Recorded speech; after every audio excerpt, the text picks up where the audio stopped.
Terima kasih Bapa. Pujian yang mengingatkan kami Tuhan bahwa ada masanya, ada saatnya kelak hidup kami tidak berdaya apa-apa lagi Tuhan. Sebuah pujian yang mengingatkan bahwa waktu kami di bumi ini tidaklah kekal. Ada masanya, tidak selamanya kita muda, tidak selamanya kita kuat, tidak selamanya kita jaya, tidak selamanya kita hidup. Ada waktu di mana segala sesuatu yang di bumi ini mesti selesai. So Tuhan, kami berdoa benar seperti pujian ini katakan, Tuhan, selagi aku masih kuat, aku mau beri diriku untuk Kau pakai Tuhan, untuk membangun tubuhmu, untuk kepentingan kerajaan-Mu Tuhan. Ampuni kami kalau kami saat ini masih terus memikirkan diri kami sendiri Tuhan. Kami egois Tuhan. Kami terus sibuk dengan urusan kami sendiri Tuhan. Kami tidak mempersiapkan hidup kami yang sesungguhnya itu kelak di kekekalan nanti. Ampuni kami Bapa. Tapi mari Roh Kudus tolong kami untuk kami sungguh-sungguh boleh menjadi pribadi yang mempersiapkan kekekalan kami dengan sungguh-sungguh. Waktu kami di bumi adalah waktu kami untuk mempersiapkan diri kami Tuhan. Terima kasih Bapa, terima kasih, terpujilah nama Tuhan. Baik sekarang, kelak juga nanti di dalam kekekalan selalu terpuji nama Tuhan. Semua yang siap percaya dengarkan firman Tuhan sama-sama kita katakan amin. Ya, selamat pagi semuanya. Sebuah pujian, saya tadi waktu saya dengar Ciliani lagunya apa?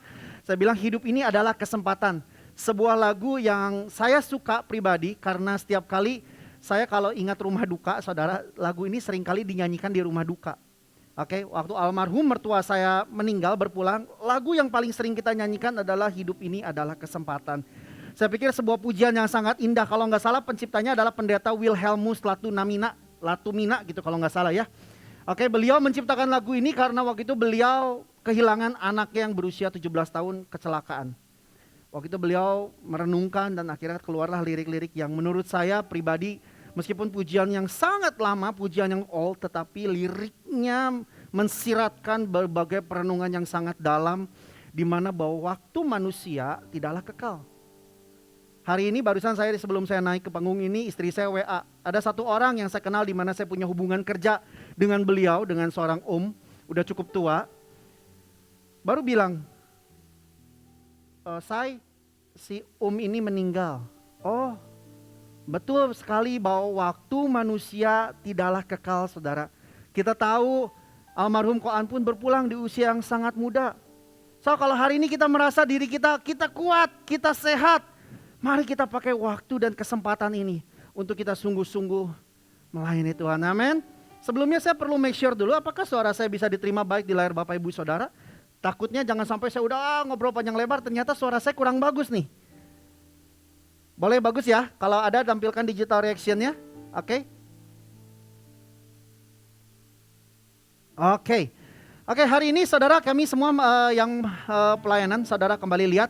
Kita kembali di Arkana dan hanya berenam yang di Arkana. Dan perlu saudara ketahui bahwa sebelum kami masuk ke ruangan ini kami telah melakukan swab secara mandiri. Dan puji Tuhan hasilnya dinyatakan negatif. Tapi kita tahu dalam situasi yang gak mudah ini, kita tetap harus terus berupaya memberikan yang terbaik. Kita terus berupaya untuk kita juga tetap menjaga protokol kesehatan kita. Jangan karena gejalanya ringan, Omikron ini ringan, jadi saya meng-underestimate. Jangan saudara, karena ada orang di luar sana yang mungkin punya comorbid, yang mungkin punya badannya, daya tahan tubuhnya gak sekuat kita. Jadi jangan sampai oleh karena kita pada akhirnya orang lain yang perlu ngalamin sesuatu yang gak baik. Oke saudara? Oke, saya bersyukur pagi hari ini saya kembali mendapatkan sebuah kesempatan untuk saya berbagi di tengah-tengah kehidupan Bapak Ibu Saudara semua. Waktu saya mendapatkan info untuk saya menggantikan Ko Irwan, saya sungguh-sungguh berdoa sama Tuhan. Tuhan, apa yang saya bisa bagikan? Apa yang saya semestinya bagikan di tengah-tengah keluarga besar UCC? Kayaknya udah begitu banyak hal yang banyak hamba-hamba Tuhan sudah lepaskan di UCC ini. Kalau saudara cermati, biasanya saya berkhotbah itu dalam kontekstualnya approach. Biasa hubungan kita dengan Tuhan.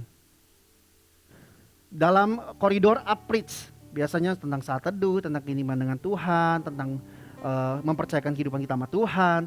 Tetapi waktu saya sungguh-sungguh berdoa, ada kerinduan dalam hati saya untuk saya berbicara hari ini dalam ranah enrich, saudara. dalam ruangan, dalam kamar Inreach. Apa itu Approach? Approach itu adalah hubungan kita dengan Tuhan. Hubungan kita dengan Tuhan, dan Inreach itu adalah hubungan kita dengan komunitas. Hubungan kita dengan keluarga, hubungan kita dengan sesama kita. Dan waktu saya renungkan, Tuhan, apa yang saya bisa bagikan dalam hal Inreach? Saya mau berangkat dari, kalau saudara ingat, visi besar kita di UCC di 2022, boleh tolong ditampilkan oleh co-host. Ada 3 visi besar UCC 2022. Saya pikir ini bukan sekedar tulisan biasa. Saya pikir ini bukan sekedar, ini mah cuma wacana dari Kowing atau Kooci. No. Tapi mari kita lihat sama-sama, visi ini menjadi sebuah destinasi bersama. Menjadi sebuah tujuan bersama. Kita perlu melihatnya dan kita perlu melangkah menuju visi tersebut. Itulah visi. Betul? Karena ada sebuah quotation ngomong ini, kemana mata kita melangkah, ke situ pun kaki kita melangkah. Kemana mata kita menatap, kemana mata kita melihat, ke situ juga kaki kita melangkah. Oke, saudara, saya mau ajak setiap kita, yuk lihat kembali visi besar UCC. Yang pertama adalah be strong in God's grace. Waktu itu saya terakhir khotbah, judulnya Stronger by His Grace. Oke, be strong in God's grace. Oke. Yang itu adalah kaitannya dengan approach kita, saudara. Kita perlu menguat bukan karena relasi kita bertambah banyak. Kita menguat, kita menjadi pribadi yang kuat bukan karena kesehatan saya bertambah baik, keuangan saya bertambah bagus, finansial saya bagus. No. Tapi kita perlu menjadi pribadi yang kuat cuman semata-mata karena God's grace. Lalu yang kedua adalah build a strong connections. Build strong connection. Kita perlu membangun hubungan yang kuat di dalam komunitas kita. Kita bukan hubungan yang kita cuma datang, kita kumpul-kumpul, kita gathering, kita hahaha di sini, kita belajar firman Tuhan. No. Kita perlu berubah, kita perlu shifting dari hubungan yang sekedar gathering to connection. To connecting. Oke? Lalu yang ketiga, kalau kita lakukan itu, saya percaya kita akan menjadi be agent of change. Artinya apa? Semua orang yang berjumpa dengan kita, pada akhirnya semua orang yang ada di dalam komunitas kita, hidupnya akan semakin lama semakin berubah menuju keserupaan kepada Kristus. Amin. Oke, inilah visi besar UCC, yang 3 hal besar UCC. Tapi izinkan pagi hari ini, karena saya akan berbicara Inreach, izinkan pagi ini saya berbicara kaitannya dalam visi kita yang nomor 2, yaitu build a strong connection. Membangun hubungan yang kuat. Saya pikir setiap kita, Kooci, Kowing, seluruh pastoral, jajaran leader, seluruh kepala departemen, saudara dan saya, rindu untuk kita punya hubungan yang kuat di komunitas ini. Betul? Tetapi pertanyaan, bagaimana untuk kita bisa membangun hubungan yang kuat? Di visi kita tadi saya sudah ungkapkan, kita perlu shifting dari cuman gathering to connecting. Untuk kita bisa membangun hubungan yang kuat, kita perlu berubah dulu cara berpikirnya. Jangan kita lihat, jangan kita pandang, komunitas itu cuma sekedar kita ngumpul bareng. No. Kalau kita ngumpul bareng, kita nggak ada beda seperti kita di stadion, seperti kita di dalam konser, atau kita di ruangan bioskop, saudara. Itu pun ngumpul bareng. Tapi kita perlu bergeser, shifting dulu pemikiran kita dari sekedar kita ngumpul. Yuk mari saya mau ajak kita lihat ya. Kita geser dari sekedar ngumpul, kita mulai geser kepada connecting. Boleh bilang kiri kanannya connecting. Kalau saudara suami istri boleh bilang connecting.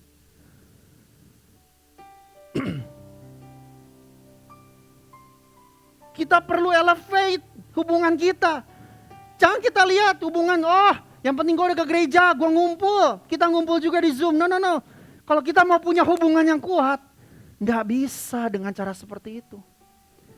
Kalau orang datang ke bioskop, dan one day dia nggak suka dengan sesuatu, ya sudah, nggak usah datang lagi. Hubungannya nggak kuat.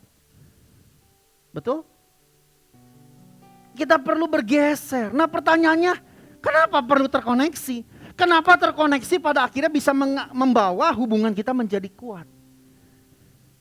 Ada apa dengan terkoneksi? Terkoneksi menurut kamus. Connection, terconnected menurut kamus. Judulnya begini. A relationship in which a person, a thing, or idea is linked or associated with something else. Sebuah hubungan terhadap orang, sesuatu atau idea is link, terhubung. Dalam sebuah kurun waktu terhubung. Or associated with something else. Jadi kalau yang namanya terkoneksi bukan cuma sekedar hubungan, hari ini saya datang, besok saya pergi. Itu bukan terkoneksi, saudara. Tapi kalau terkoneksi, hari ini saya datang, sampai selama-lamanya saya akan tetap terkoneksi dengan orang ini. Itu katakan terkoneksi. Terkoneksi artinya terhubung dalam sejumlah kurun waktu. Terkoneksi boleh dikatakan terkoneksi kalau ada sesuatu yang dialirkan bolak-balik, saudara.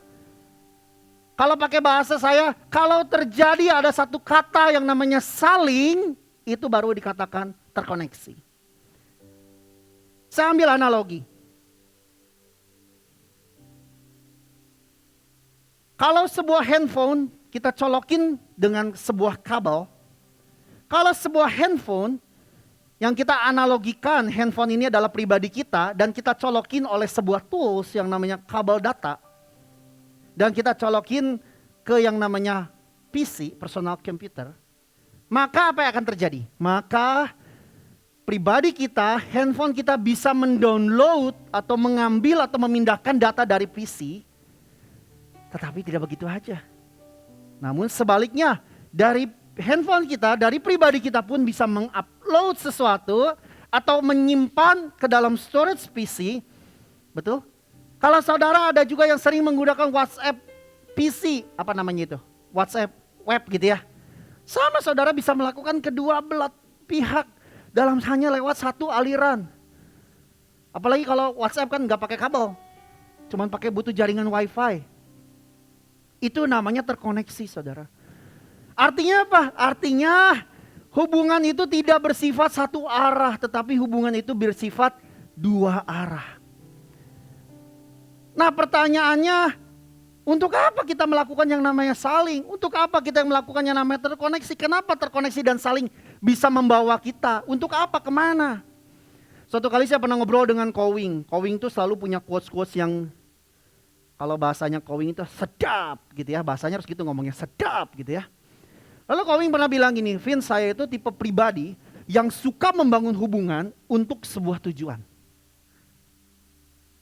Dan saya suka mencapai sebuah tujuan lewat sebuah hubungan. Saya itu pribadi yang suka suka membangun hubungan untuk sebuah tujuan. Tetapi saya juga suka mencapai sebuah tujuan lewat hubungan. Saya percaya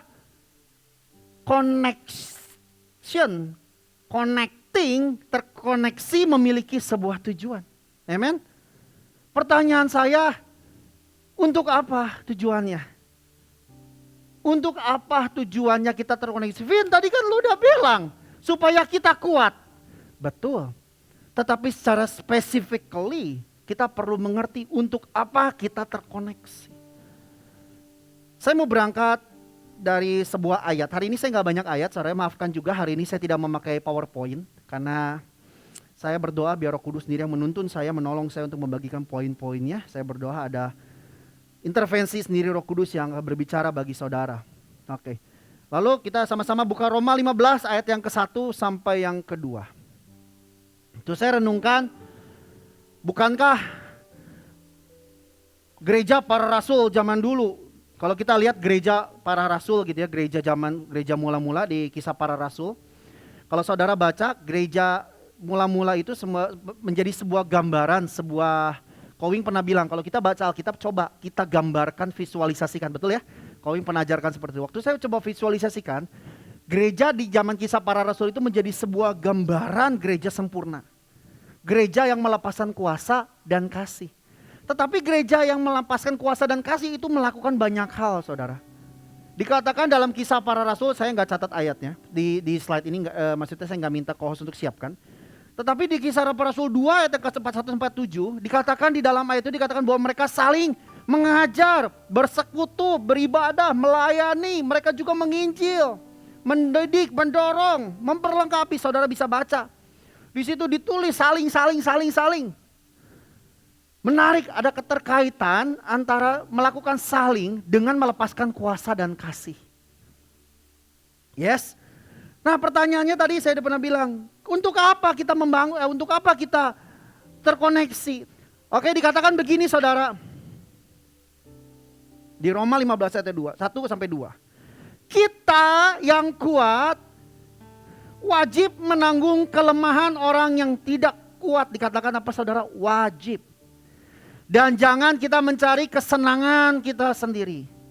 Setiap orang di antara kita harus mencari kesenangan sesama kita demi kebaikannya. Untuk apa saudara? Untuk sama-sama kita katakan 1, 2, 3 membangunnya.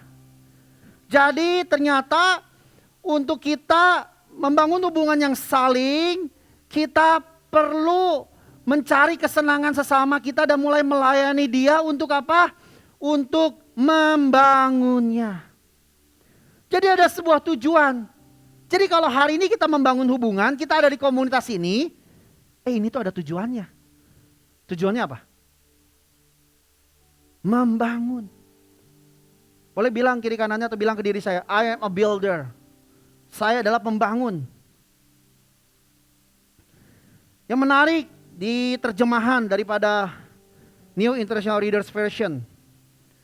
Dikatakan gini, di perikop ini judulnya itu The Examples of Christ. Contoh daripada Kristus. Dia bilang gini, we should all please our neighbors. Let us do what is good for them. Let us build them up. Mari kita membangun. Kita yang kuat yuk, mari kita bangun orang yuk. Saya percaya tujuan kita terkoneksi adalah untuk membangun kehidupan seseorang. Nah pertanyaannya bagaimana kita membangun kehidupan seseorang? Bagaimana supaya hidup Ciliani terbangun? Supaya hidup Ciliani membangun kehidupan saya? Supaya saya membangun kehidupan Mike, Mike membangun kehidupan saya, supaya saya membangun kehidupannya Kop Pipit juga membangun kehidupan saya, dan so on. Bagaimana caranya?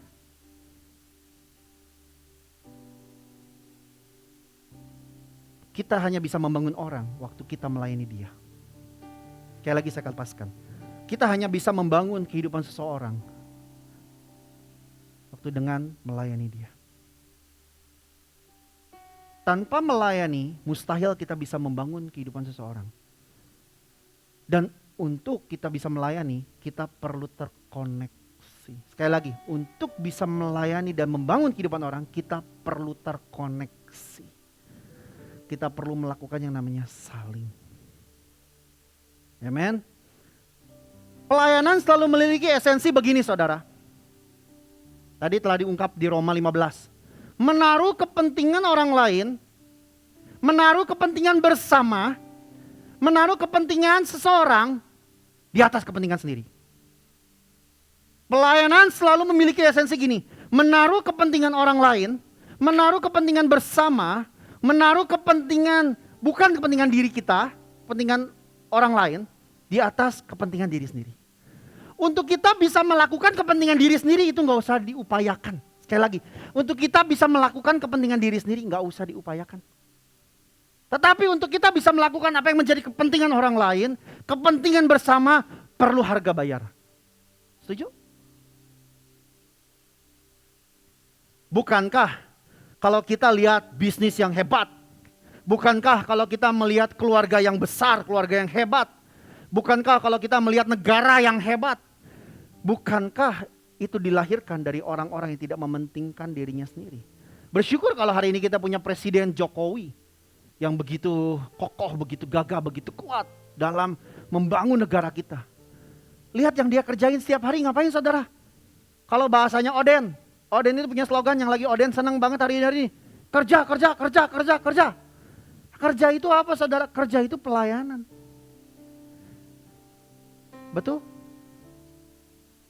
Kalau kita mau membangun kehidupan orang, kita harus meletakkan dulu kepentingan kita. Kita harus meletakkan kepentingan orang lain, kepentingan Tuhan di atas kepentingan kita. Nggak bisa kita mau bilang bahwa kita mau melayani tapi kita masih pusing, kita masih sibuk dengan kepentingan kita. No.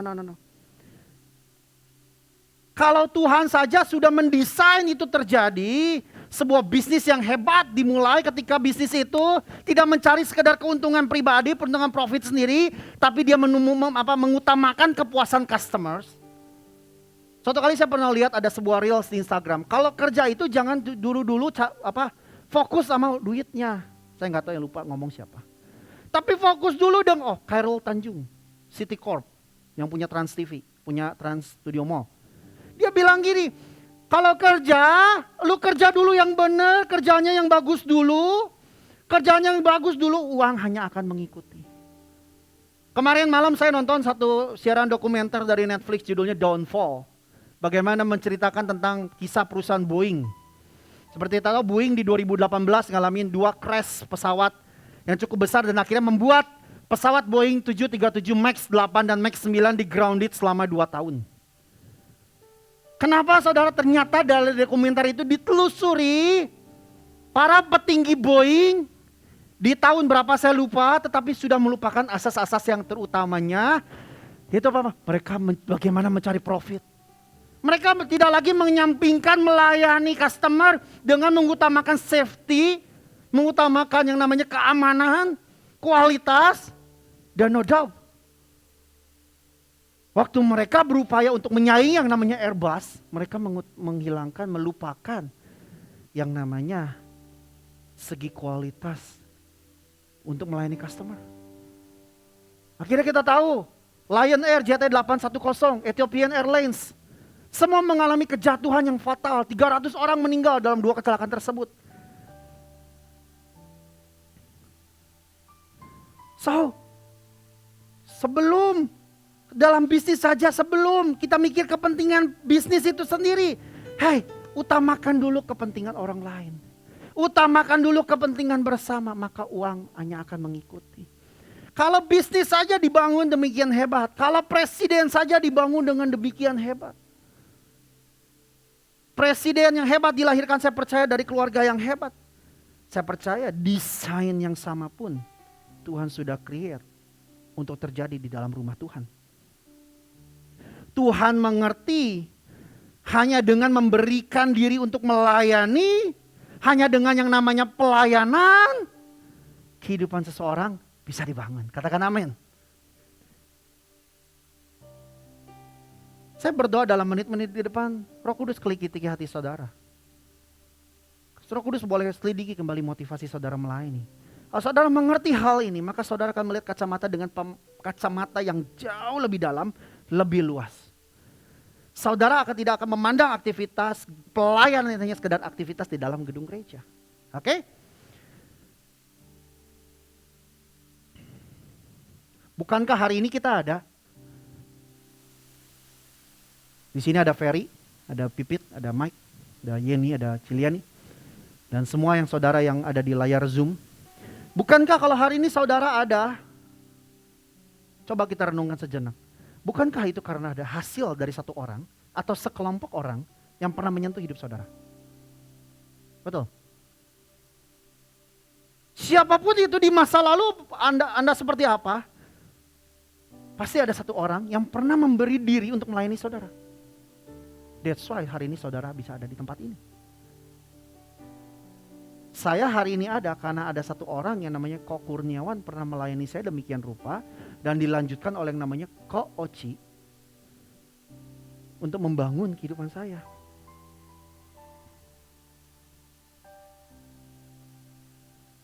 Saudara, untuk melayani itu gak nyaman. Untuk menaruh kepentingan orang di atas kepentingan kita tuh gak nyaman.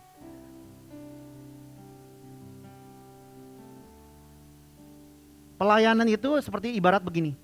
Kita mengambil beban yang semestinya kita boleh pilih, kita nggak ambil.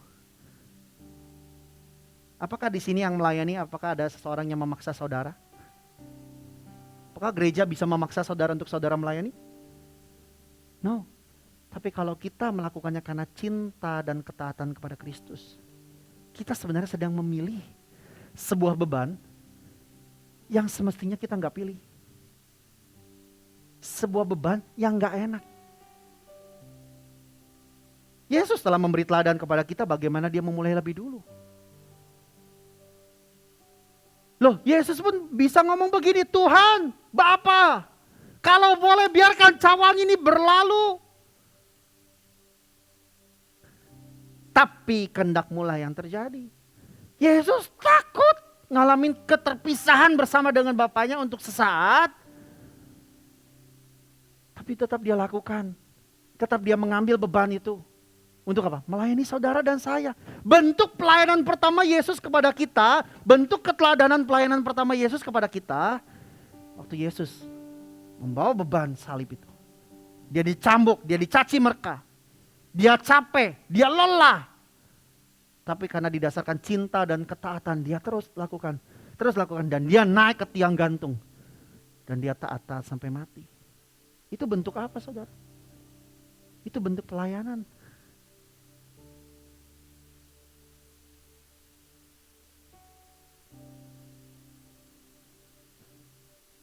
Bagaimana dengan kita? Kalau kita bilang, oh saya mau follow seperti Jesus. Saya mau seperti serupa dengan Kristus. Waktu saudara dicaci mereka oleh saudara seiman, saudara pundung. Udah gue mah gak mau pelayanan lagi. Nanti dulu, tenang dulu. Kalau saudara datang ke sini karena on time dan teman-teman belum on time, saudara lalu bilang, saya gak mau pelayanan lagi. Kalau saudara sudah berupaya memberikan yang terbaik, masih ada yang koreksi saudara. Lu nyanyinya gak bagus lu, lu begini lu. Soundman di belakang sudah berjibaku, masih ada yang negor. Bagaimana dengan Yesus? Tapi saya mau ajak setiap kita lihat gini. Ternyata hanya lewat pelayananlah, hanya lewat true serving-lah segala sesuatu dibangun. Bisnis yang besar, keluarga yang hebat, pernikahan yang hebat, selalu perlu dilandaskan dengan sebuah kata yang namanya pelayanan. Renungkan itu. Nggak ada, pelayanan cuma di gereja. No. Dalam seluruh aspek kita itu melayani, saudara. Kita pulang ibadah, ajak main, papa capek. Anak-anak mau, kita perlu melayani anak, ya kita pergi main sama anak. Betul. Dan banyak hal dalam bisnis kita lakukan, kita melayani. Kalau kita mau customer puas dengan bisnis kita, dengan hasil produk kita, kebutuhan mereka terjawab, saudara perlu lebih dahulu melayani. Nah tetapi untuk melayani, seperti saya bilang, gak enak, gak nyaman. Akan ada banyak kerikil-kerikilnya. Saya mau kasih tau begini, ada yang ngomong pernah sama saya, saya emang gak mau masuk pelayanan gereja. Karena akan banyak intriknya. Saya mau kasih tau, emang banyak intriknya. Emang akan ada banyak kerikilnya. Tapi memang itu semua didesain untuk membangun kehidupan. Waktu saudara melayani seseorang, saudara tidak hanya sedang membangun kehidupan orang tersebut. Sekali lagi, waktu saudara melayani, saudara tidak hanya membangun kehidupan seseorang tersebut. Tetapi di saat yang sama, saudara sedang melayani diri saudara sendiri. Saudara sedang membangun saudara sendiri. Betul? Ironi pertumbuhan adalah kita bertumbuh ketika kita mulai membangun kehidupan orang lain. Perlu ada tekanan yang namanya beban. Perlu ada yang namanya kerja keras. Perlu ada yang namanya tanggung jawab. Perlu ada yang namanya disiplin. Perlu ada yang namanya kemauan. Perlu ada yang namanya kesungguhan. Komitmen untuk saudara ambil yang namanya pelayanan. Pada akhirnya bukankah yang namanya ministry pada akhirnya akan mengikis ego kita. Saya punya anak rohani, ya saya banyak sambil contoh Otong gitu ya, gak apa-apa ya Tong. Kalau suatu hari Minggu Otong itu gak ke gereja, saya tanya kenapa dulu sebelum masih jemaat nih ya. Bangunnya kesiangan kok. Bertumbuh, udah datang hari Minggu saya bilang, Otong gak bisa, Otong harus mulai pelayanan. Saya bilang, jam 8.30 udah harus ada di gereja. Apakah saya sedang mendidik Otong untuk hanya sekedar menjadi pribadi yang megangin soundman? Atau dulu waktu sebelum jadi soundman, apa cuma jadi manajer lapangan di sini di Arkana? No. Saya punya tujuan jauh lebih dari itu. Saya sedang membangun dia menjadi pribadi yang bertanggung jawab. Bertanggung jawab itu bukan hanya buat UCC, kelak akan dibawa untuk bisnis. Kalau kita bisa bertanggung jawab buat sesuatu yang gak ngasih profit dalam hidup kita. Kalau kita bisa bertanggung jawab buat sesuatu yang gak ngasih cuan buat hidup kita. Saya percaya terlebih yang bisa ngasih sesuatu dalam hidup kita. Betul? Pelayanan selalu membentuk diri kita. Kita jadi pribadi yang mengerti namanya empati. Ada orang yang bilang, Vin, lu tuh on time dong. Kita perlu ngerti kenapa orang ini ngomong on time. Dulu ada Nelly, rumahnya di, mana itu Nelly? Bukan Gunung Batu mah dekat. Riung Bandung. Ya salah dengar. Cipamokolan saudara, jauh. Itu jauh saudara. Saya bilang ini orang gila jauh-jauh tapi bisa on time pagi-pagi, hebat benar. Dia koreksi saya bilang, saya jadi ngerti yang namanya empati. Kalau saya minta tolong kopi pipit di sini pulang jam 11 malam, saya tahu percis kalau saya meminta itu pasti saya tahu percis karena itu sudah sangat terpaksa. Karena saya tahu rumahnya jauh di Bale Endah saudara. Saya mengerti yang namanya empati. Apakah saya tiba-tiba menjadi seseorang yang mengerti empati dengan begitu aja? Enggak. Hari ini tadi pagi saya melayani istri saya cuci piring. Tanya istri saya. Kenapa? Saya ngerti kalau istri saya cuci piring. Tangannya suka gatal, kata ada alergi dengan sabun. Istri saya sudah capek bikin kue, bikin apa buat anak-anak. Saya pagi gak usah disuruh, saya melayani istri saya. Karena saya tahu yang namanya empati. Bentuknya apa? Bentuknya sih datang ke Arkana, bentuknya sih cuci piring. Tapi ada maksud dan tujuan yang lebih daripada sekedar aktivitasnya. Betul? Saudara akan mengerti apa yang namanya tanggung jawab. Saya tadi bilang waktu cuci piring saya minta Warren. Warren, kamu kan mau sebelum mau ibadah, kamu sini naik papa. Pagi-pagi dia udah bangun, udah mandi, udah sarapan sereal, dia naik pakai bangku. Bantu papa pindahin piring, cuci piring ke apa itu namanya, air fryernya piring. Disimpenin piringnya. Saya lagi ajarin dia yang namanya tanggung jawab membantu ayahnya tuh. Saya punya gogok 2 saudara, Anabul, anak bulu, bukan anakan lagi, udah rada gede sekarang ya. Saya bilang, Warren, mulai malam papa gak mau masukin Anabul ke kandang. Saya bisa gak? Bisa.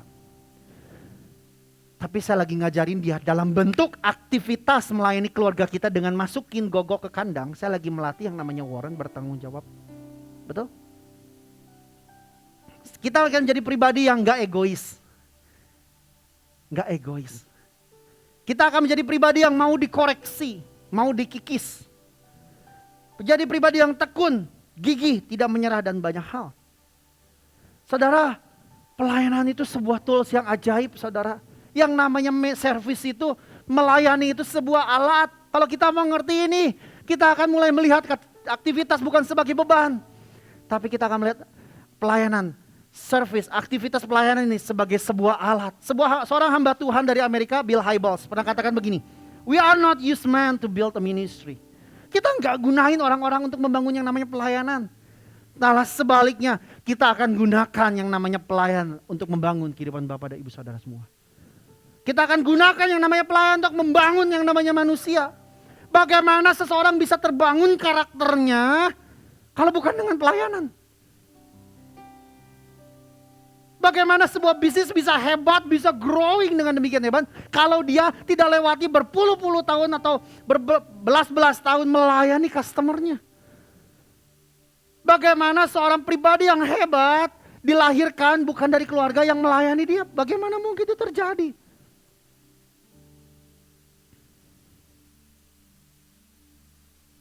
Kita perlu melayani dan melihat memandang pelayanan sebagai sebuah tools untuk membangun kehidupan orang. Bukankah hari ini saudara dan saya bisa menikmati Zoom teknologi seperti ini? Bukankah di balik behind all things ini ada satu grup yang namanya produksi UCC? Kalau tadi pagi saudara yang anak-anaknya ikutan Zoom, ya ada Firna nyanyi, saya pikir keren banget kok suara gitarnya gak pecah, ternyata direkam gitu ya. Anak saya Warren sama Nathan, ayo nonton. Bukankah ada orang-orang yang bekerja di balik layar dengan sebuah tujuan? Membangun anak-anak saudara. Bukankah kalau hari ini saudara dan saya bisa dengar Zoom ini ada sebuah grup produksi yang memastikan seluruh pelayanan, seluruh aktivitas service kita hari ini baik. Bukankah kalau kita bisa praise and worship dengan baik, bukankah ada seorang Ciliani yang tiap minggu bernyanyi bagi saudara? Puji Tuhan hari ini ada mic. Kalau enggak dari kaset lagi. Emang tujuan kita begini-begini ngapain? Kalau saudara masih memandang begini-begini melelahkan, dan saudara mana, gua mah nggak tahu, gua mah pelayanan pelan aja. Saudara perlu bertobat. Saudara lakukan apapun aktivitinya, ini sedang membangun kehidupan orang. Dan sedang membangun kehidupan saudara sendiri. Amen. Lah buktinya apa? Lah buktinya setiap kali kita khotbah ada orang yang ngucapin thank you. Terima kasih Ko Jeffrey buat firmannya. Kemarin rekaman di YouTube di Ko Jeffrey ada yang ngomong komen di UCC di komennya. Saya sangat terberkati. Itu apa emang itu nggak ngebangun itu? Kenapa bisa terbangun? Karena ada orang yang memberi diri melayani. Lah bagaimana bisa ada orang memberi diri terlayani lewat sebuah YouTube kalau tidak ada seorang Yeni yang tidak ngedit tiap minggu? Kalau saudara perhatikan di YouTube UCC sudah hampir ada 200 video. Semua dimulai cuma dari satu video jadi 200 video tertata rapi. Itu siapa yang ngerjain? Yeni. Lah kita ngomongnya komennya aja gampang, itu gampang. Coba saudara lakukan. Nggak bisa. Betul.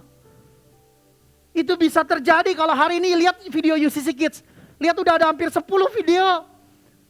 Emang ngapain itu Ciliani, Firna, siapa lagi tuh? Pakai boneka gitu, pakai halo gitu-gitu ngapain? Saudara perlu dengar. Itu punya tujuan membangun anak-anak saudara. Grup meeting kids setiap minggu saya lihat ikut ada Zoom-nya. Itu guru-guru Ciana, Bu Hani, Bu Ste, siapa itu ya? Mereka riuh dengan anak-anak mereka sendiri, tapi mereka memberi diri untuk ikutan Zoom meeting. Kenapa? Punya tujuan membangun kehidupan seseorang. Pertanyaannya, bagaimana kita mulai melayani? Kalau kita menang, kita clear, dia adalah approach kita.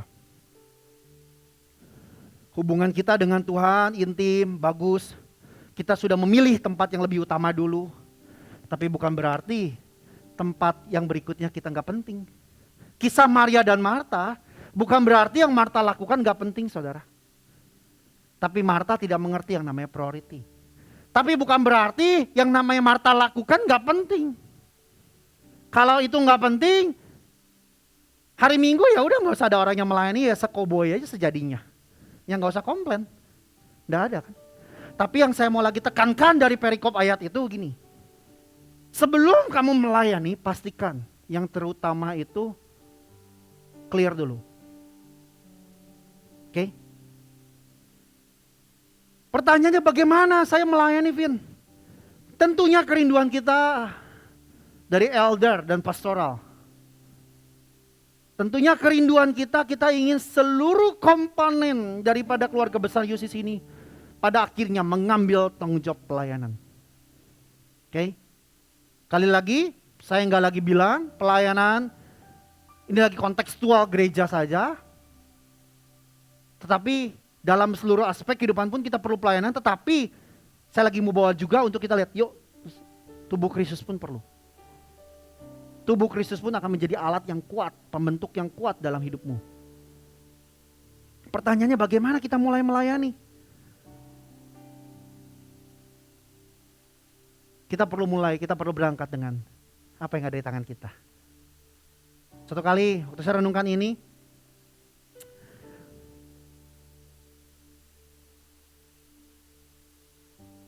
saya teringat kisah daripada Musa. Musa di umurnya 80, Tuhan sembari akhirnya datangi Musa. Kemarin Koci ya yang ngebagiin tentang kisah Musa ya. Koci tentang Musa kan, dialirkan lewat keranjang itu kan Musa ya. Nah, lalu Tuhan tanya sama Musa, ketemu Musa, Tuhan menampakkan diri pada Musa. Moses. Kalau saudara pernah lihat film Exodus yang kurang lebih begitu visualisasinya, tapi ya rada meleset dikit itu ceritanya ya. Nah, di Musa itu dia bilang gini, ditanya, Musa, kamu akan dipanggil untuk memimpin gini. Tuhan, aku gak bisa apa-apa, aku gak gini. Lalu Tuhan bilang gini, Musa, apa yang ada di tanganmu? Pertanyaan saya simpel, emang Tuhan kagak tahu apa yang ada di tangan Musa? Tahu gak jawabannya? Tahu. Lalu Tuhan tanya, tapi apa yang ada di tanganmu? Lalu Musa dengan bilang, saya punya tongkat. Apakah yang di tanganmu itu? Jawab Musa, tongkat. Lemparkanlah itu ke tanah. Dan ketika dilemparkan ke tanah, maka tongkatnya menjadi ular, sehingga Musa lari meninggalkannya. Lalu Tuhan bilang, ambil lagi tongkatnya, ambil lagi ular buntut ular itulah. Ya kan? Dan akhirnya berubah lagi jadi sebuah tongkat. Pertanyaan saya simpel, apakah Tuhan gak tahu bahwa di tangan Musa ada tongkat? Tuhan tahu dengan percis. Tapi Tuhan lagi mau bawa begini, Tuhan lagi mau bawa Musa menyadari apa yang ada di tangannya. Hal yang biasa. Tongkat Musa adalah tongkat yang disebutkan dalam Alkitab sebagai tongkat jalan, saudara. Jadi kalau zaman dulu, karena daerah Israel itu daerah, jika saudara nanti suatu hari kita berkesempatan kembali pergi ke tanah, tanah perjanjian, salah satunya ada Mesir kan. Ya, ada Mesir, Israel, Yeriko, Yeriko itu di Yordania ya. Nah, saya waktu itu berkesempatan dengan Koci sama Chandra waktu itu. Kita ke sana, kita lihat kontur daripada daerah tersebut, geografi tersebut itu memang berbatu-batu. Dan untuk orang berjalan jauh seringkali dia perlu bantuan yang namanya tongkat. Tongkat itu dipakai tiap hari. Oke. Tongkat yang biasa dia gunakan setiap hari. Tapi bukankah tongkat yang biasa, tongkat yang dipakai sehari-hari, tongkat berjalannya, bukankah tongkat itu yang disuruh dilemparkan ke tanah? Berarti yang Tuhan minta sesuatu hal yang biasa dari hidup kita. Vin, aku mah gak punya apa-apa. Aku mah cuma bisa main gitar. Oh puji Tuhan dong Mike, masih banyak orang yang gak bisa main gitar. Lah ini loh buat Tuhan. Biasa gitar gini bisa jadi apa Vin? Percaya nama Tuhan, setia aja. Vin, aku mah cuma bisa nyanyi. Gak semua orang bisa nyanyi. Ya, ada yang bersin aja fales. Cuman di sini yang bisa nyanyi cuman Ciliani. Yang lain gak bisa. Ada yang cuma bisa, Vin saya mah cuma punya waktu. Saya bisa datang pagi-pagi bukain pintu. Vin saya mah cuma bisa senyum. Bagus, gak banyak yang senyumnya bagus. Gak banyak yang giginya gak bagus. Vin saya mah cuma bisa merhatiin orang. Kalau hari ini saudara terbaring di rumah sakit, tiba-tiba ada seseorang yang ngirimkan bunga, ngirimin kue gitu ya, mungkin ya kue kayak kemarin ada kue, ngirim kue gitu ya. Siapa? Ibu Stella dan kawan-kawan. Cuma bisa begitu lakuinnya. Lakukan dong buat Tuhan. Emang Stella lakuin gitu-gitu buat apa? Mau ngebangun hidup orang. Loh buktinya apa? Buktinya saudara ngepost di Instagram dan bilang, thank you banget at UCC Bandung. Kenangan itu, gift itu akan menjadi memorable di hati saudara yang bersifat kekal. Bukankah itu saudara sedang dibangun hidupnya? Kalau waktu komsel, ada orang cuma bisanya, Vin aku cuma bisa komsel aja kalau hari Minggu saya mah belum bisa lah ibadah raya lah. Ya gak apa-apa, setiap hari komsel. Dia yang nyiapin linknya, dia yang nyiapin bahannya. Berbagi, ada Paul yang begitu bagus kalau membagikan sesuatu. Itu emang ngapain? Pelayanan. Tuhan tidak akan meminta dari saudara yang gak ada di tangan saudara. Di sini ada Yeni cuma bisanya ngedit video. Tuh gak minta Yeni jadi singer kan?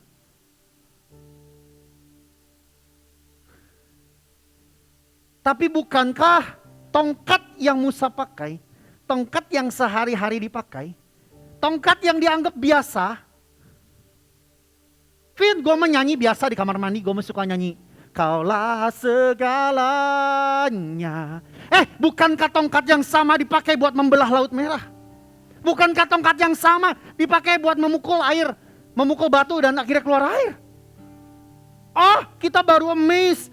Sepertinya kejadian besar, sepertinya sesuatu yang hebat, itu perlu sesuatu yang besar. Seringkali saya mau kasih tau gini, untuk membuka sebuah pintu yang besar gak perlu kunci yang besar. Pernah lihat kunci segede pintu?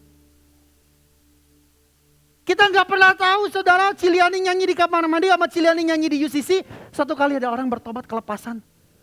Suara yang sama, power yang sama, tiba-tiba orang itu kelepak, setan pergi. Kita gak pernah tahu. Betul?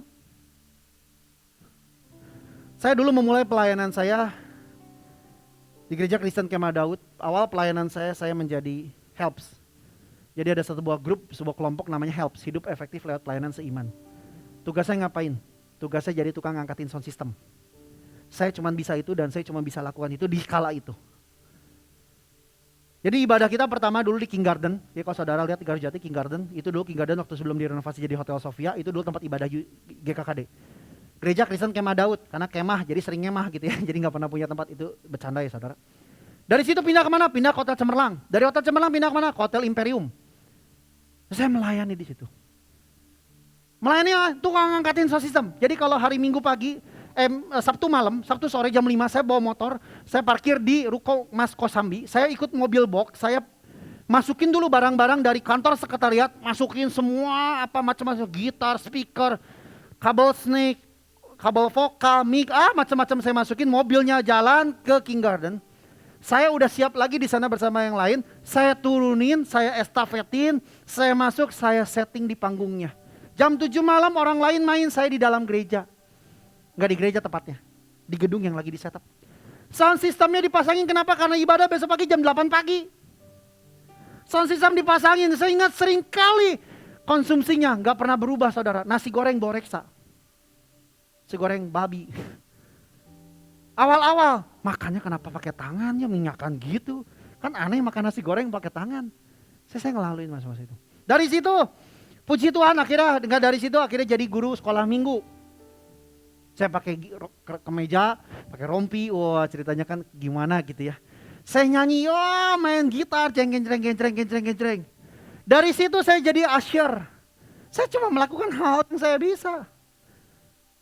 Gak pernah terfikirkan suatu hari mungkin akan dipercaya jadi berbicara, berbagi di tengah-tengah saudara, gak pernah terfikirkan. Tapi satu hal ternyata yang dilakukan, yang Tuhan izinkan untuk saya tenggelam di dalam itu ternyata menempa karakter saya. Menempa cercaan itu menempa, makian itu menempa, tanggung jawab. Maka saya pernah dimarahin saudara. Suatu kali saya juga pernah melayani buka komsel gitu ya. Dan anak-anak komsel ini datang sama saya, marah-marah sama saya. Vin, gue lihat lu begini. Widih, saya pernah dihakimi itu ya. Tapi bukankah itu semua menempa kehidupan saya? Almarhum Koan 3 bulan sebelum berpulang, Koan sempat datang ke UCC.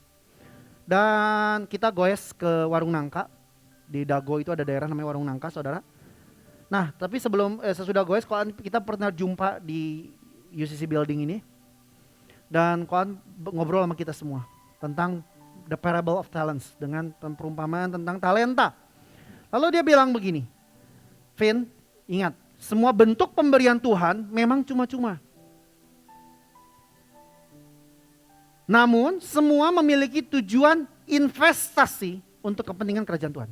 Sekali lagi, tujuan yang diberi Tuhan cuma-cuma. Tuhan ngasih saya suara cerewet. Tuhan ngasih ke Ciliani suara bagus. Tuhan ngasih talenta ke Mike untuk bisa bermain gitar. Tuhan ngasih ke Pipit kecermatan. Tuhan ngasih ke Otong kecermatan. Saudara diberikan berbagai karunia, berbagai jawatan, berbagai tipe kepribadian. Ada yang dominan, intim, stabil, cermat. Saudara yang punya karunia misalkan karunia menafsirkan bahasa roh, karunia menyembuhkan, karunia mengeluarkan kata-kata hikmat. Saudara dan saya memiliki kemampuan dan kekuatan yang beda-beda. Itu semua dikasih sama Tuhan cuma-cuma. Tetapi pertanyaannya, apakah Tuhan gak punya purpose? Tuhan punya purpose. Itu bentuk investasi Tuhan. Tahukah saudara satu prinsip dalam investasi apa? Salah satu prinsip dalam investasi adalah mengganda. Berkembang. Saudara dan saya dipercaya untuk punya kemampuan mengelola dan memanage semua bentuk investasi yang Tuhan sudah beri. Setuju?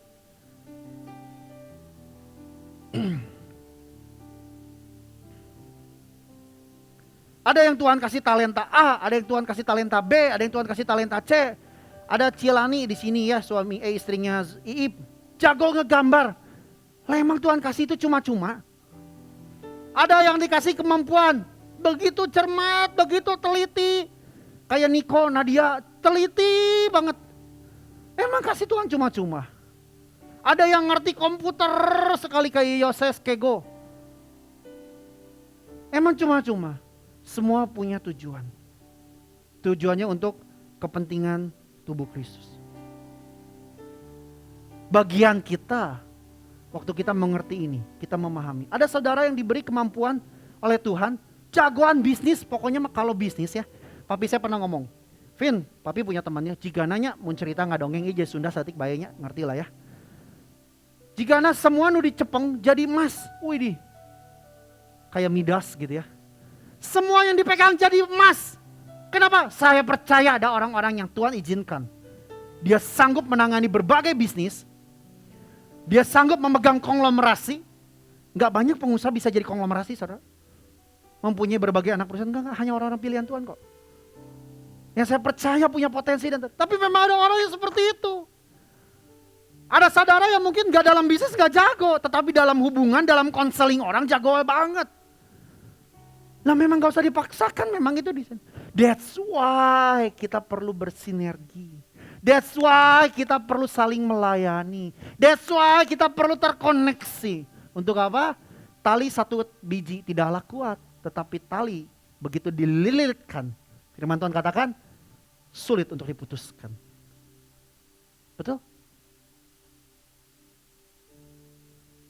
Kemarin malam saya sempat menemani anak saya nonton Encanto. Film Disney. Encanto. Gak tahu Ciliani suka, lagunya banyak nyanyinya. Sampai bagian nyanyinya saya cepet-cepetin, nyanyi terus. Ya, Encanto. Encanto bicara apa? Ada satu keluarga punya gift ini yang kuat, ada gift ini. Ya semua animasi.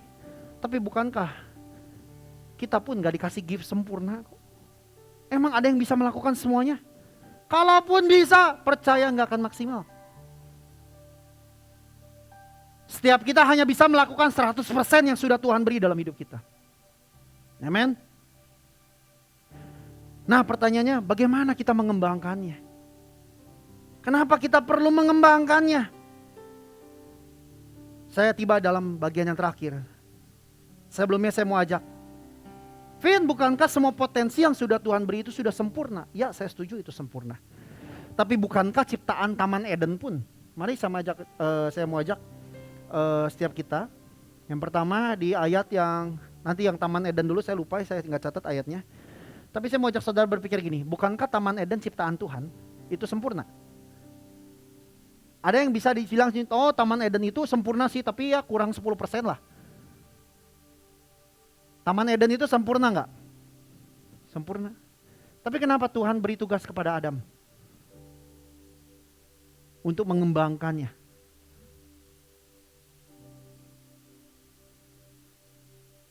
Perumpamaan yang kedua, the parables of talents.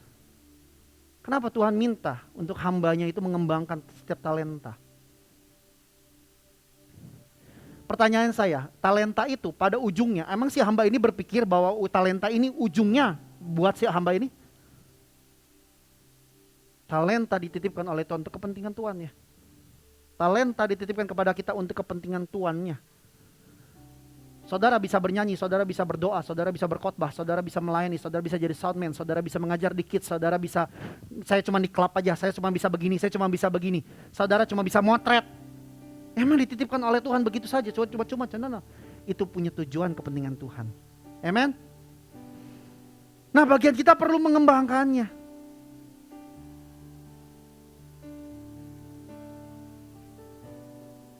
Yang perumpamaan ketiga. Mari saya mau ajak kita lihat Lukas 2 ayat 40. Lukas 2 ayat yang 40. Kalau tadi Taman Eden, kalau tadi talenta, kalau ini bicara tentang apa? Dikatakan gini, anak itu bertambah besar dan menjadi kuat, penuh hikmat dan kasih karunia Allah ada padanya. Ini tentang siapa? Tentang Yesus. Yesus waktu lagi ada di bait suci. Dikatakan di Lukas 2 ayat 40, He is full of wisdom. Jesus tidak melewati proses, tidak men-skip yang namanya proses. Loh, kalau Yesus Tuhan, kenapa nggak kayak film vampir? Pernah tahu film vampir itu apa? Vampir yang terkenal tuh? Apa yang vampir itu yang cantik itu loh? Bella Swan itu, Bella Swan ya?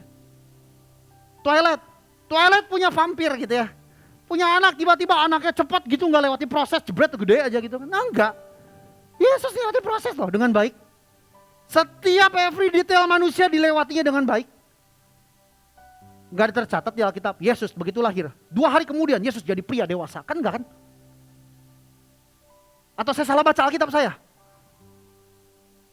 No. Yesus lewati proses. Termasuk proses bertumbuh.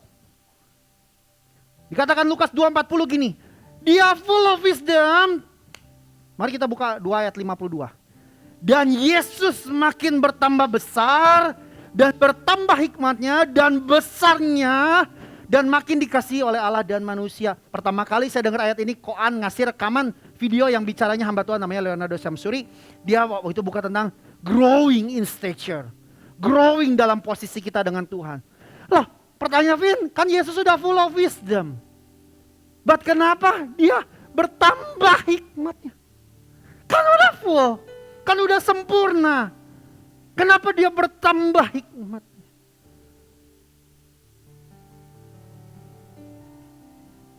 Tahu yang saudara Yesus lakukan? 12 ayat, 40 ke 52, ngapain? Tiap hari Yesus ada di bait suci. Dia ngapain? Dia melayani saudara.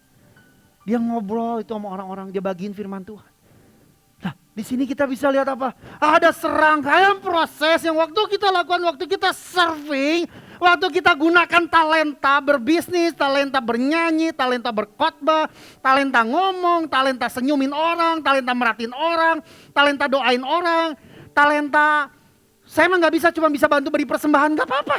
Beri persembahan kepada gereja dan hal sebagainya, setia datang konser, melayani, senyum. Bang. Ternyata itu enggak membangun tubuh Kristus, tapi membangun hidup saudara. Betul. Seorang soundman tidak bisa cuma datang ke sini, tiba-tiba udah jadi soundman hebat. Saudara perlu ketahui di kita di soundman kita adalah kelas pelatihan. 4 jam sekali berlatih, 6 kali pertemuan saudara, belenak-belenak tuh. Tapi bagaimana sebenarnya ada soundman yang hebat kalau nggak dilahirkan dari sebuah proses. Memberi diri, melayani gereja dengan datang setiap Selasa jam 6 sore, kuliah lagi. Di awal-awal saya membangun UCC, membantu Kak Oci membangun UCC. Ada rasa saya mau berhenti, ada rasa saya burn out, ada rasa saya seperti I'm do nothing. Satu momen yang gak pernah bisa saya lupakan dulu waktu kita di Blok A. Saya buka gereja, saya tutup gereja sendirian saudara. Ada kalanya, ada You Life ya. Ya datang ya, datang. Hari Jumat saya datang. Gak ada yang datang satupun. Saya tutup lagi. Terus mau apa? Marah? Komplain? Kalau saya marah, kalau saya quit, mungkin hari ini saya gak jadi pribadi seperti ini. Oh pertanyaannya, si Kelvin, lu aja mau jadi pengkhotbah. Saya gak pernah bercita-cita jadi khotbah saudara. Tapi tahukah saudara kemampuan untuk berbicara dan public speaking menolong saya di dalam bisnis Prudential? Baik bagi saudara yang belum tahu, saya pernah jadi agen Prudential. Kemampuan saya bicara ternyata dibentuk bukan di Prudential. Kemampuan saya berbicara dibentuk di dalam gereja. Loh, ini sesuatu yang dibangun. Lah kalau saudara terbiasa melayani di kids, nanti saudara kita bersyukur ya katanya di kids nanti akan ada pembicara-pembicara pria yang baru minta supaya ada figur ayah. Saya nggak tahu apakah yang biasa dilakukan di situ suatu kali. Mungkin bisnisnya sukses dan hal sebagainya dia, lu dong mau jadi motivator dong. Loh, itu semua dilakukan di mana? Betul? Ingat bahwa pelayanan tuh nggak cuman bicara activity-nya, tapi ada hal-hal yang bertumbuh. Okay? The best way to grow it is by use it. Salah satu cara terbaik saudara untuk saudara mengembangkan apa yang saudara telah Tuhan beri dengan menggunakannya. Pelayanan adalah sebuah ruang dan kesempatan untuk saudara menumbuhkan benih-benih yang sudah Tuhan taruh dalam hidup saudara. Di UCC ada banyak departemen, ada departemen PAW, Praise and Worship, ada departemen klub. Di kita ada 8 klub leader, oke? Ada Charlie, ada Powell, ada banyak yang kemarin minggu lalu kalau saudara perhatikan sudah disampaikan oleh Kak Oci dengan baik. Ada departemen social mission, ada departemen doa, ada departemen make a better you, ada departemen kids, ada departemen kreatif, ada departemen media sosial, ada departemen penggembalaan. Jadi kalau saudara perhatikan yang sakit diperhatikan, yang ini siapa kepalanya itu adalah Irwan. Ada departemen Sunday service seperti kita lakukan, dan banyak lagi. Saudara, beri diri kita untuk ambil yuk bagian tanggung jawab. Mulai dari apa yang kita bisa. UCC mah gak kuat. Betul, UCC tidak akan kuat selagi saudara tidak memberi diri untuk membantu kita menjadi kuat. Kalau kita mau jadi strong connection. Hari ini saudara perhatikan media sosial dipimpin oleh Oden. Kalau saudara kita bisa nikmati di Instagram dengan tertata begitu rapi setiap minggunya. Itu siapa yang kerja? Oden, saudara. Siapa yang desain? Oden punya tim. Siapa yang ngepost? Oden punya tim. Kalau hari ini kita punya YouTube dengan, saya nggak tahu subscribernya 321 atau berapa itu. Itu semua dibangun time by time. Doa saya, ya suatu hari kita UCC punya album, ya dibawa ke pemimpinan Ciliani. Itu doa saya. Suatu hari kita punya radio. Lah bagaimana kita bisa menjadi dampak? Yuk mari kita bisa lakukan. Apa yang kita bisa lakukan? Dengan kita serve, memberi diri. Firman Tuhan suatu hari, saya akan tutup dengan ayat ini. Kenapa Tuhan rindu sekali, dan saya pikir ini menjadi sebuah doa pamungkas dari Yesus. Yesus pernah bilang begini, di Yohanes tepatnya, waktu dia laporan sama Bapa gini. Tuhan, aku telah memberikan, di ayat yang Yohanes, boleh tolong dibuka di Yohanes? Oke. 3 kali Yesus mention hal ini, saudara. Supaya mereka semua menjadi satu. Sama seperti engkau ya Bapa di dalam aku dan aku di dalam engkau. Agar mereka juga di dalam kita, supaya dunia percaya bahwa engkaulah yang telah mengutus aku. 1 kali ya. Tadi 1 kali berarti supaya mereka semua menjadi satu. Ayat yang ke-22. Aku telah memberikan mereka kemuliaan yang engkau berikan kepadaku. Supaya mereka dikatakan apa? Menjadi satu. Sama seperti kita adalah satu. Lalu yang ketiga. Aku di dalam mereka dan engkau di dalam aku. Supaya mereka sempurna menjadi satu. Agar dunia tahu bahwa engkau yang telah mengutus aku. Dan bahwa engkau mengasihi mereka sama seperti engkau mengasihi aku. Supaya mereka menjadi satu sama seperti kita. Demikian doa Yesus untuk para murid-muridnya. Guru, Yesus sangat mengerti bahwa kesatuan di antara para murid bukan hal yang mudah dilakukan. Bahkan ketika Yesus masih bersama mereka, para murid pernah bertikai mengenai siapa yang paling hebat di antara mereka. Ada 2 orang murid Yesus itu ngomong, guru, nanti kalau kamu udah pergi ke sorga, siapa tempat buat aku ya, gini-gini ya. Dan 2 pembicaraan murid ini didengar oleh 10 murid lainnya. Dan akhirnya mereka bertikai. Lalu Yesus bilang bagus. Dia bilang gini, tidakkah demikian di antara kamu, barang siapa ingin menjadi besar di antara kamu, hendaklah ia menjadi pelayanmu. Dan barang siapa ingin menjadi yang terkemuka di antara kamu, hendaklah ia menjadi hamba untuk semuanya. Karena anak manusia juga datang untuk dilayani. Datang bukan untuk dilayani, melainkan untuk melayani dan untuk memberikan nyawanya bagi tebusan bagi banyak orang. Jadi bagaimana kita untuk bisa menjadi kuat? Bagaimana untuk kita bisa menjadi satu? Nggak ada cara lain, kita perlu melebur di dalam sebuah hubungan yang terkoneksi. Dan kita perlu buktikan terkoneksinya kita itu lewat yang namanya saling melayani. Loh, saya banyak menemukan kita banyak bertikai juga di dalam pelayanan. Kita banyak berbeda pendapat di dalam pelayanan. Saya mau kasih tau gini, pelayanan gak serta-merta mulus. Tapi kalau saudara mau dibentuk kepribadian saudara, karakteristik saudara, saudara perlu akrab dengan yang namanya pelayanan. Dalam seluruh aspek. Saudara mau bangun bisnis yang bagus, emang melayani semuanya pasti mulus? Emang gak akan ada masalah di lapangan? Suatu kali saudara sudah bikin misalkan suatu minuman. Dan saudara kasih ke customer saudara dan customer saudara marah-marah. Saudara mau marah-marah balik? Enggak bisa. Saudara perlu, oke, kita dengerin. Oh, apa yang saya perlu perbaiki? Oh begini, oke, kita benerin. Saudara lakukan itu. Saudara bikin project, saya di kaca saudara. Saya bergerak juga di industri kaca. Kaca sudah dipasang, sudah bagus. Ada aja yang komplain kadang-kadang. Ininya goyang. Oh ininya kok silennya kurang rapi. Lalu saya mau marah-marah. Kan gak bisa. Saya perlu balik lagi. Oke, Ci, Om, Tante, kok saya betulin. Bukankah itu bicara tentang service? Tidak hanya membangun orang itu, rumah itu akhirnya jadi bagus, customer itu jadi puas. Tapi di saat yang sama saya sedang membangun diri saya. Saya jadi pribadi yang lebih teliti, saya jadi pribadi yang lebih ngomong ke pegawai, oh lu hati-hati kalau kerja gini. Itu membangun siapa? Membangun saya kan? Bukankah di sini, iya nih pernah gak dapat koreksi? Iya pernah. Otong pernah gak dikoreksi? Pernah. Pipit pernah gak dikoreksi? Pernah. Pit, kenapa itu gedung? Karena AC-nya masih nyala. Lu gimana dong yang benar kalau ngecek? Loh itu emang cek si Pipit teh, gua tena naonan ya. Udah datang pagi dimarahin lagi. Lagi ngelatih dia apa? Oh jadi pribadi yang lebih teliti. Semakin baik, semakin sempurna. Kalau kita punya komunitas namanya United.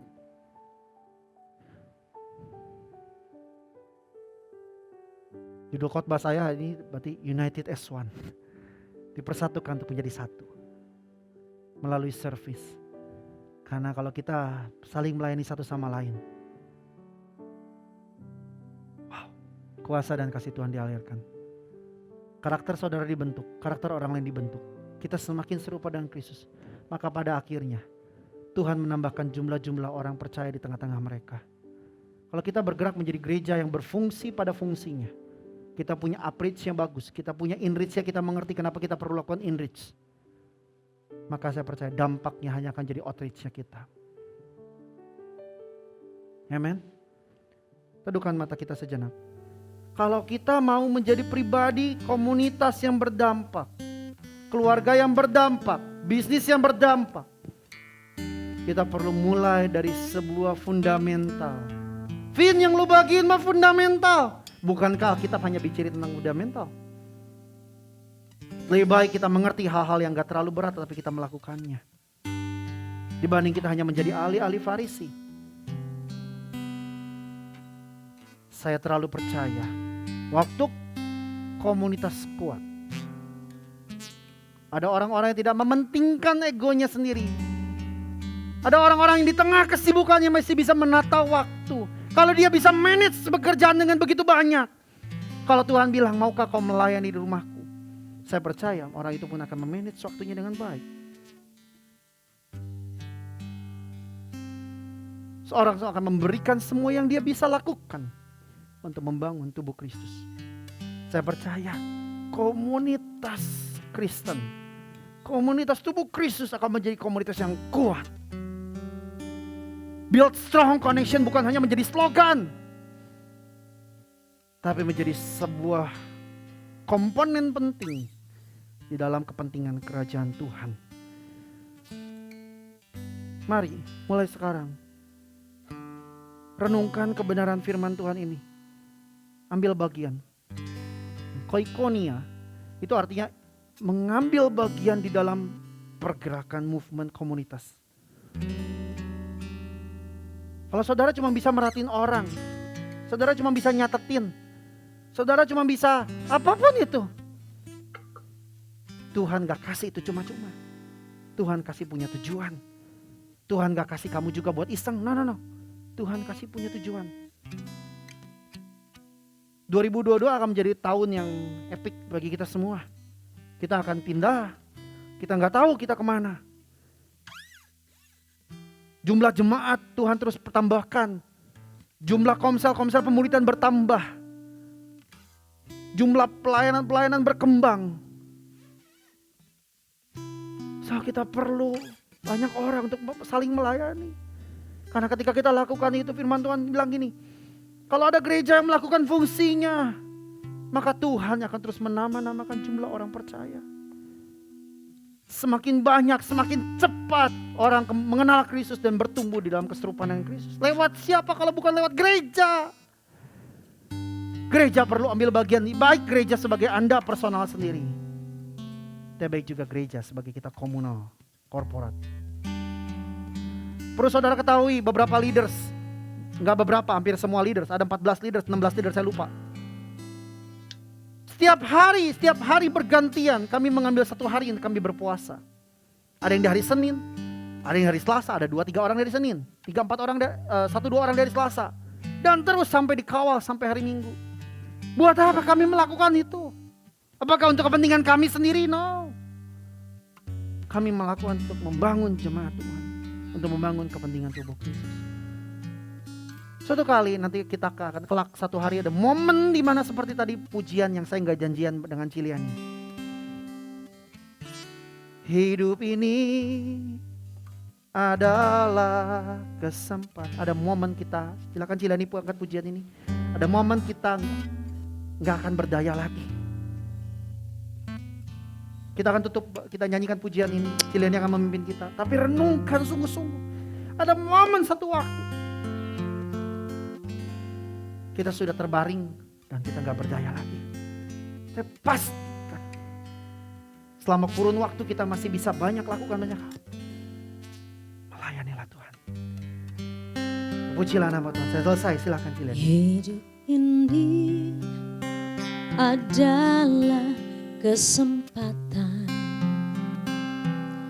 Hidup ini untuk melayani Tuhan. Jangan sia-siakan waktu yang Tuhan beri. Hidup ini hanya sementara. Oh Tuhan, pakailah hidupku selagi aku masih kuat. Bila saatnya nanti ku tak berdaya lagi, hidup ini sudah jadi berkat. Sama-sama kita nyanyikan. Oh Tuhan, pakailah hidupku selagi aku masih kuat. Bila saatnya nanti ku tak berdaya lagi, hidup ini sudah jadi berkat.